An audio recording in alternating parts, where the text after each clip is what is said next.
મહીસાગર જિલ્લામાં ભારે પવન સાથે વરસાદ વરસ્યો હતો. કડાણા તાલુકાના માલવણ ધરોડા રોડ પર વૃક્ષ ધરાશાયી થતાં બાઇક સવાર 2 યુવકો ઇજાગ્રસ્ત થયા હતા.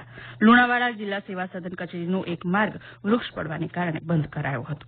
છોટાઉદેપુર અને જેતપુર તાલુકામાં વાતાવરણમાં પલટો નોંધાયો. ભારે પવનને કારણે વાહન ચાલકો મુશ્કેલીમાં મુકાયા હતા. સુરેન્દ્રનગર જિલ્લાના થાનગઢ, ચોટીલા, લીમડી સહિતના વિસ્તારોમાં ભારે પવનની ગાજવીજ સાથે વરસાદ નોંધાયો. વલસાડ જિલ્લામાં આજે વહેલી સવારે પવન સાથે વરસાદ તૂટી પડતા વાતાવરણ ઠંડુ બન્યું હતું. જોકે જિલ્લાની આંબાવાડીઓમાં હજુ પણ કેરીનો થોડો પાક બાકી હોય ખેડૂતોમાં નુકસાનની ભીતિ સેવાઈ રહી છે.